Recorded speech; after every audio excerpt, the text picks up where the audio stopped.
Друзья, всем привет! 5 утра, еще даже не рассвело. Я в Киеве, я сюда приехал не просто так, за очередным ведром, за очередным прекраснейшим, лучшим в мире корытом. Я еще только подхожу к нему, я его уже нашел, жду хозяина, он будет чуть позже. Вот эта волшебная Subaru. Она слегка потрепана жизнью, я еще не знаю, как она, что работает, но я надеюсь, что она свои функции выполнит. Приехал ее покупать, в общем-то, потому что дешево. Эта машина продается почему-то, собственно, дешево. Проблемы с документами. Это чистая машина, я ее пробил по базам. Есть уже услуга у нас в онлайне, когда можно заплатить 48 гривен и узнать все о машине, если какие-то ограничения, штрафы и прочее. Здесь все чисто, действительно один хозяин, но у машины сгнил кузов на раме, то есть она не переоформляется. То есть документы все оригинальные, никаких там двойников, тройников, но машина не переоформляется. Из-за этого, конечно, дают ее космически дешево, мы договорились за 1500. Конечно же, машина далеко не в идеальном состоянии и, скорее всего, нужно будет делать двигатель, как нам сказали. Но это не беда, за эти деньги мы готовы немного пострадать.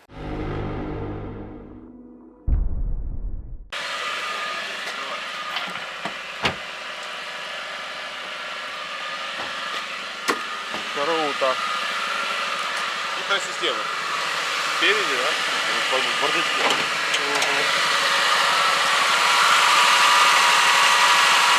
Ну и явно подстраивает немножко, да. Но в принципе работает. Главное, что работает. Кузовок, конечно, пошел уже конкретно, но... А рама, я не помню, спрашивал, целая рама? Рама, да. Не гнилая она, да? Рама нет. То, что я говорю, пороги. Ну, пороги-то это декорация. Главное, чтобы рама не развалилась. Я говорю, вот это вот поварил, ну, типа новые пороги он мне сделал, наружные сделал, а внутренние, блин, такие не поварил. Понятно. А это пластик. Платки там цепляются специально эти. Главное, чтобы рама не развалилась. Все. Не, рама целая. Печка работает? Да? Это Смотри, важно. что мама не говорит. Пока еще не настало лето, это Как важно. водителю задохнуться надо, можно. И дворники работают, ну просто это практически мечта, а не автомобиль за эти деньги. Мост. Ой, задний мост. Мост и это передний. Передний. А, нет, это раздатка. Это раздатка. А это Задний мост. задний мост. Ну и сборе хабы с пружинами совсем. Гранаты. Ну, гранаты данного места, вот это вот хабы. Ну, вот эти вот части. Хабы, да. Хабы, которые вылетают. Стоят сейчас целые, это тоже? Целые, да. Ну, я их и не менял.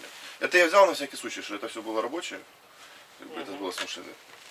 Ну, это да, вещи, которые могут пригодиться на оффроде. Ну, если, да, кататься по бездорожью туда. Ну, такие вот 4 вещи вот в комплекте. На колёрке просто. Ага. Там же со своей секреткой, типа. Ну, это, На каждом- это секрет. Да, со секреткой. Смотри, открываются дырки. Просто. Ну, это стандартная кнопочка. Ну да. Ну раз, затяжки, чтобы дотянуть. Ага. Нет, там баллон.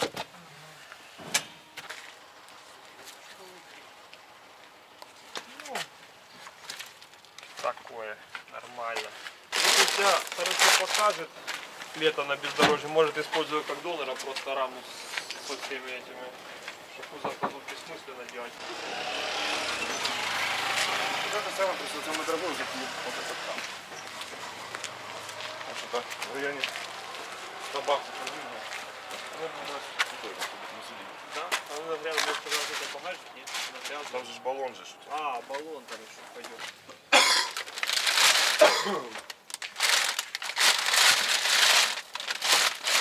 Не так много забирать.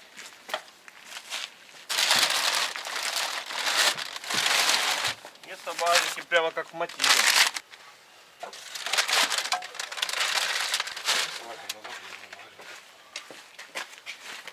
Живем, давно нас ждет.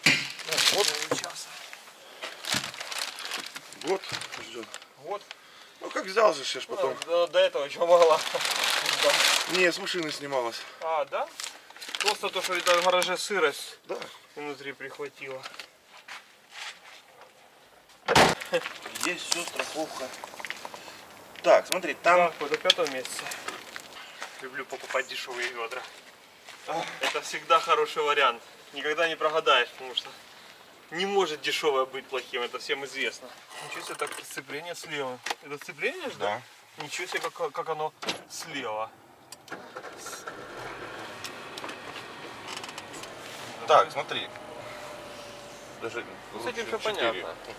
4. Задний, понятно, да. Полный, нейтраль. Так, это полный и Это задний. назад. Сцепление, конечно. Так, печка на максимум. Это на жар, это по салону. Это понятно, типа из салона или под капотом.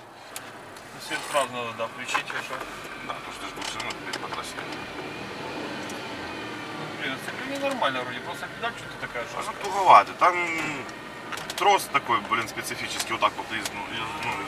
Так он Понятно. из-за этого. Газом пахнет, надо проверить герметичность. Ты же проверял. А что-то ж Из-за фильтров, по идее, может быть уже. Ну что, мы наконец-то сами. В первую очередь мы, конечно же, пристегиваемся на этом шикарном автомобиле. И сейчас нужно срочно выехать из Киева, пока не обращая внимания ни на что. Потому что если мы попадем в пробки, а мы едем с Троещины, это значит нам нужно проехать весь Киев, то мы здесь можем застрять очень надолго. О, дымок обещанный пошел. Все как обещали. Так, электрозеркала уже не работают. А правая? И правая не работает, к сожалению. А ну? Нет, оно, видимо, регулируется только в ручном режиме. Да, великолепно. Идеально. Так, нужно ехать, потому что пока у нас не закончился газ, и пока... Давай, давай! Ты можешь? Великолепно. Нам нужно ехать пока... стоп, нам нужно поставить навигатор и ехать пока не закончился газ и пока не начались пробки в Киеве.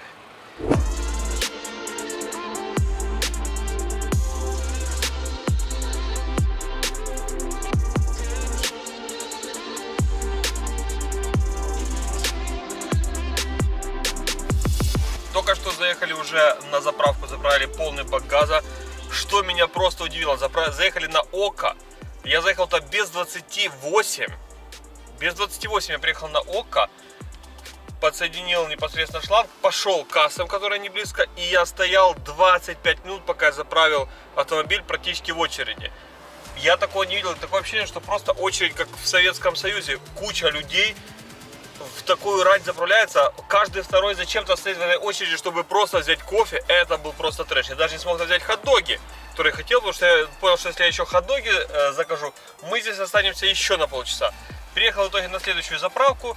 Здесь, по крайней мере, очереди нет. Заправились хот-догами и можем ехать домой. Коробка, в принципе, работает. Сцепление я уже привык. Есть, конечно, везде чувствуется разболтанность. То есть кулиса разболтана, чуть-чуть рулевое. Ну, понятно, машина далеко не в идеальном состоянии. Немножко ее сделаю, приведу в порядок и посмотрим, как она себя покажет летом в песках. А дальше уже будем решать, что делать с ней дальше. Поехали домой. Надеюсь, без приключений доберемся.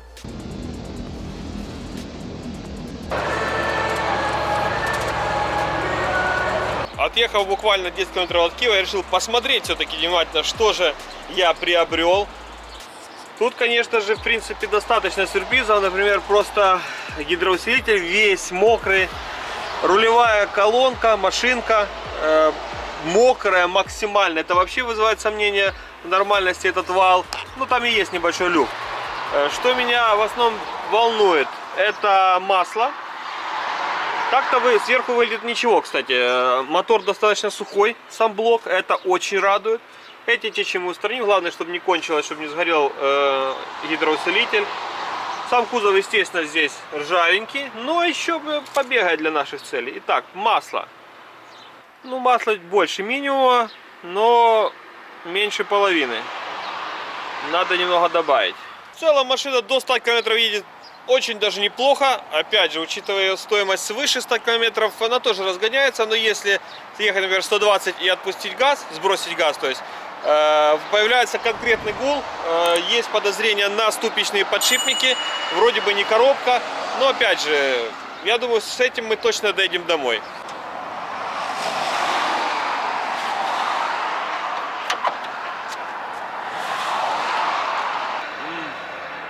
Я должен там попадать.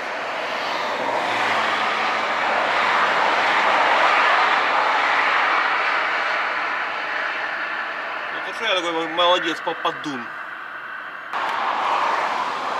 Почему не сделать крышечку здесь? Я не понимаю.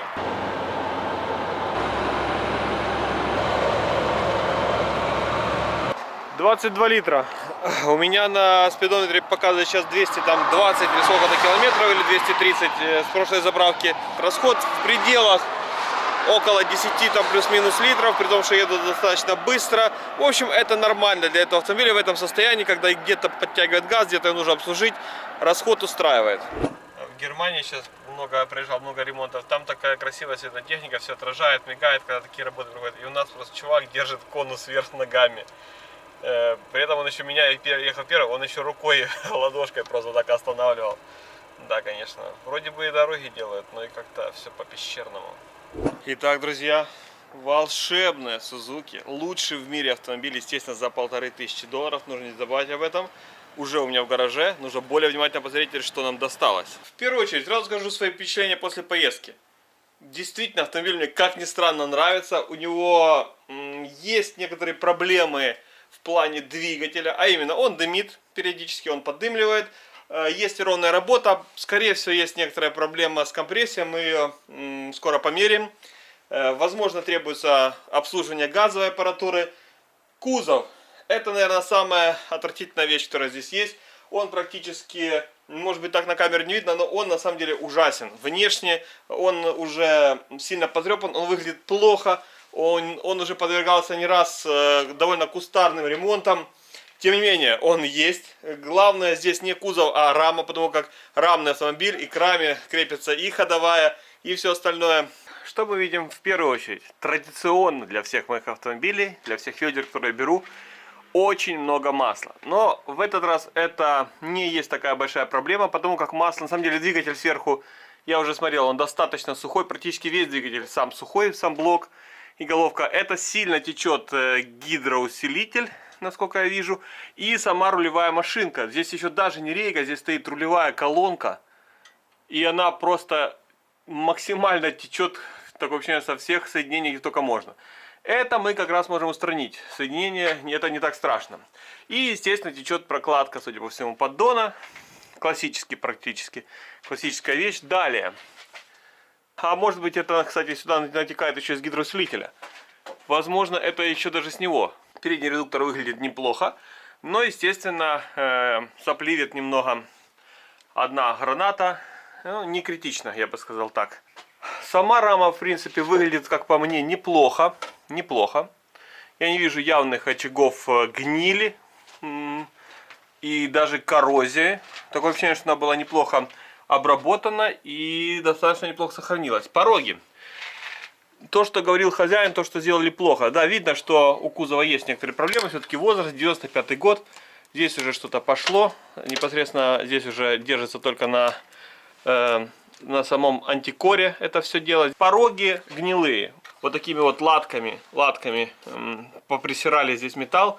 Я думаю, что такое качество ремонта даже я смогу сделать. Но в целом, вы знаете, кузов гораздо живее, чем я думал. Я думал, я сейчас снизу зайду, а здесь просто все в дырах. Но нет, все днище целое, только сгнили только пороги, ну и околопорогные пространства. То есть, в общем-то, сгнили слабые места, вот порога просто нету. Его просто вообще нету. То есть снаружи что-то тут металл какой-то прихватили, а внутри порога просто нет. Пустое место вместо порога. Даже здесь металл еще остался, а правого порога просто его не существует. Его так сильно нет, что ощущение, что его здесь как будто это заводское вот это вот пространство, но нет, это не заводская дырка, он просто сгнил, его просто обрезали, судя по всему, просто обрезали гнилье. Задний мост вообще даже сухой. Крестовины. Люфт есть, но это, я думаю, что не критичный.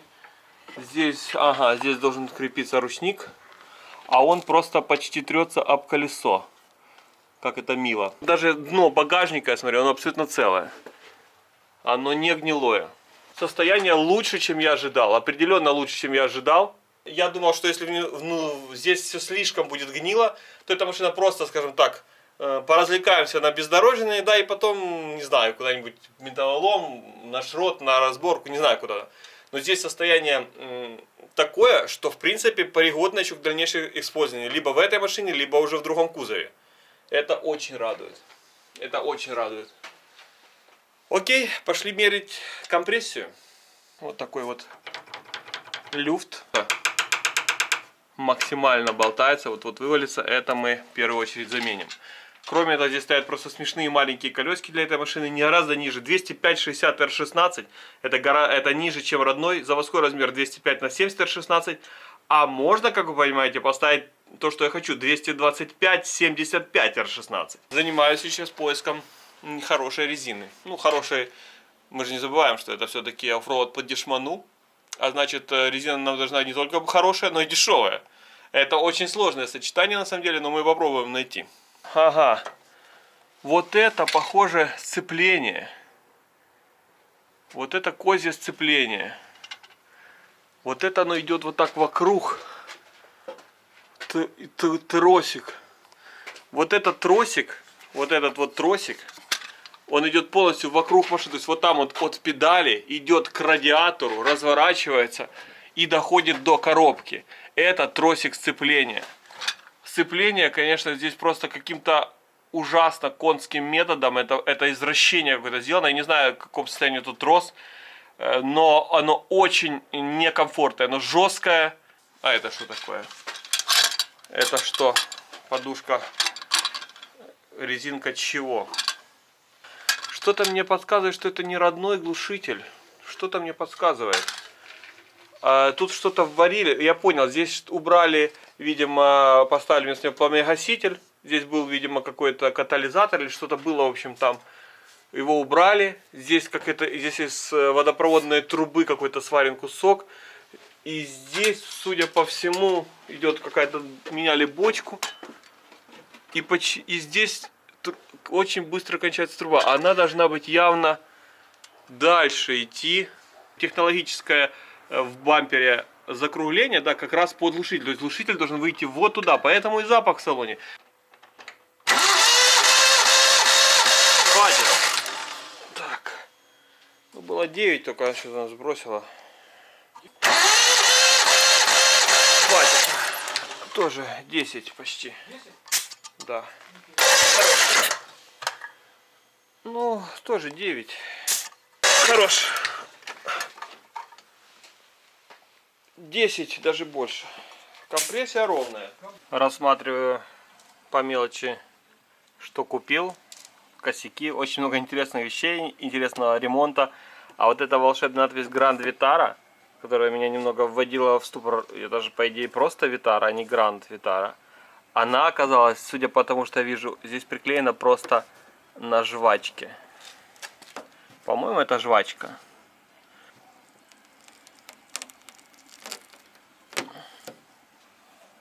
Да.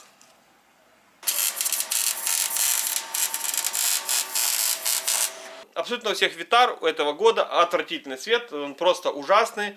И в моем случае было не исключение. Цвет был просто хуже некуда. Я первым делом, так как это в первую очередь это безопасность езды, я купил просто новые депо фары. Похоже, светить они будут неплохо. И самое главное, их цена. Новые фары я купил по 820 гривен.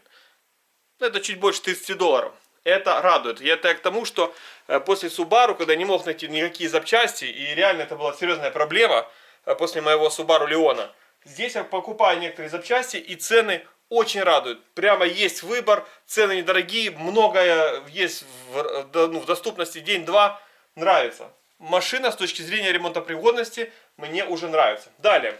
Кроме, понятное дело, я устраняю множество колхозов. Здесь много чего просто болтается, что-то не прикручено, какие-то колхозные провода. Стараюсь убрать лишнее, наладить, поставил новые свечи, проверил компрессию. Компрессия хорошая, двигатель дымит, но компрессия хорошая. То есть, скорее всего, либо маслосъемные колпачки, сальники так называемые клапанов, либо же уже сами кольца запали маслосъемные. Для раскоксовки я залил в каждый цилиндр специальное средство. Сейчас покажу. Нет, это не оно. Это не оно. выкинул уже где-то упаковку. В общем, купил специальное средство в цилиндре, залил его. По инструкции 20 минут постояло, поработало. Не знаю, стало лучше, хуже. Дымок все равно есть. Возможно, немного поможет. Понятно, что двигатель это не сделает новым, но, возможно, немного улучшит его работу в плане задымленности. Далее обслужил, поменял фильтра на газ. Что неприятно удивило, что здесь нет на входной клапана. Мне кажется, он должен быть. Здесь газ постоянно под давлением. Но это детали, опять же. Сейчас подключаю фары, ставлю на место фары. Немного привел в порядок решетку. Она была поцарапана отвратительно.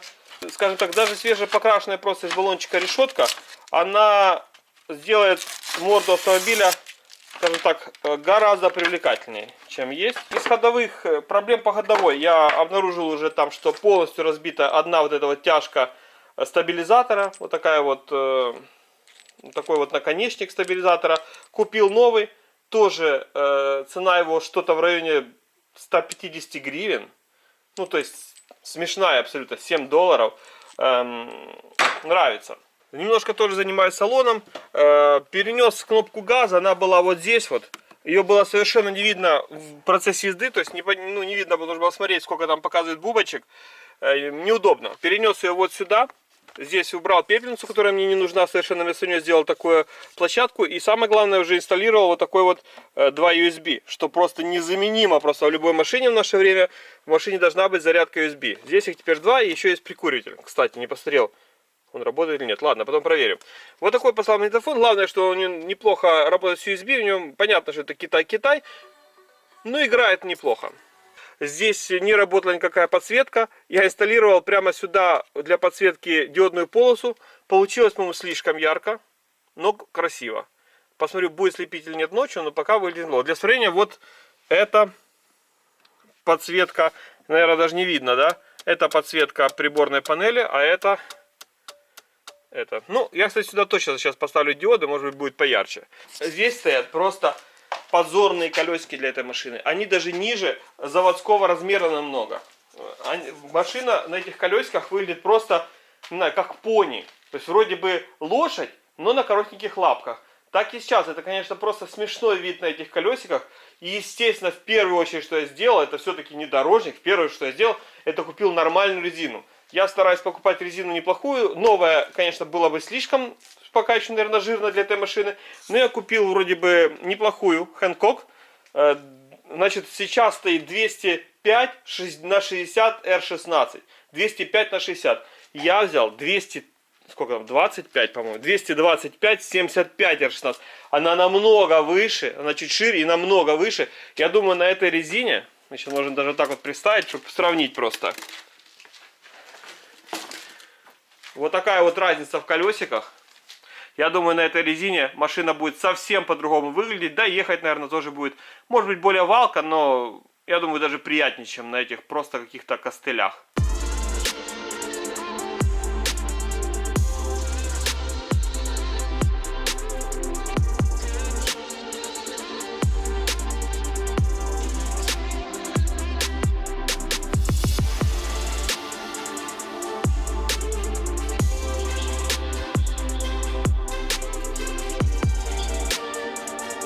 Одна из проблем, которая меня здесь раздражала, это текущая гидравлика. То есть здесь она текла на всех соединениях, на которых только возможно. Купить такой, допустим, новый шланг, но это будем откровенны, это было бы только под заказ и очень дорого.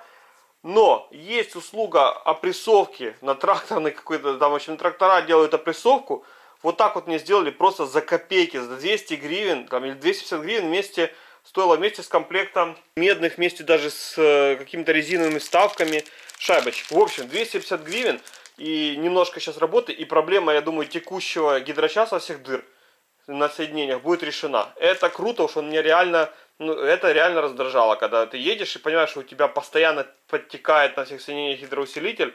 На мои наконечники мне просто напрессовали новый шланг. Это круто.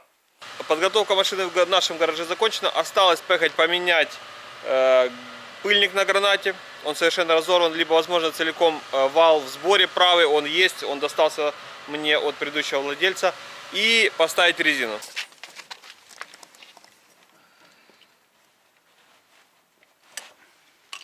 Так. стороны пыльник поменяли, но забыл совсем, оказалось, тут же полностью подшипник очень гудит на скорости, я совсем забыл про него. Сейчас, когда добрались до него, крутнули колесо, он просто страшно гудит. В общем, поехал, купил подшипник, но сейчас вечером уже нет возможности здесь его поменять. Получается, завтра с утра где-то его поеду, перепрессую и все соберем. Завтра же и поставлю уже новую резину. Друзья, нужно подвести какой-то итог. Подшипник я не поменял, потому как оказалось, что он не подходит, я взял другой. Но есть хорошая новость, вроде бы как он был неправильно зажат. Просто поставили на место, смазали, пока еще не выезжал на трассу, не знаю. Тем не менее, уже 2 месяца езжу на этом волшебном ведре. Двигатель все так же требует ремонта, он все так же дымит. Я не знаю, я купил сальники, но есть подозрение, что все-таки по-хорошему нужно делать не только менять сальники, а нужно полностью обслуживать головку, направляющие, скорее всего менять кольца. Нужны конкретные работы по нему. Он работает стабильно, просто нужно доливать периодически масло. Пошел дождь, окей, поэтому коротко. Поставил новые фары, светит неплохо, света достаточно, потому что его не было вообще. Здесь поменял, стало сочиться в 20 раз меньше, есть небольшой еще пуст на одном соединении, но в принципе уже не течет ручьем. Сам гидронасос сухой. Сам бачок сухой. Осталось только одно, я вижу, сопливое соединение. Но опять же, не критично. Такой уровень сопливости для этой машины, в принципе, норма. Итак, будем, наверное, закругляться. С заменой колес вид немного улучшился, но появилась и проблема. Когда езжу сам, все хорошо, но когда мы сели впятером и попробовали уехать вдаль на этой машине, оказалось, что она чуть проседает, и на ямах начинают колеса просто упираться в арки задние. Это значит, что перед поездкой на Кипрскую косу придется ее, наверное, лифтануть, либо уменьшить размер резины, но, скорее всего, лифтануть. Время до поездки на Кипрскую косу в Пески с домом еще есть. Вы обязательно ее увидите, если подпишетесь на канал. Огромное спасибо всем, кто смотрел это видео. Всем плюс карму и пока.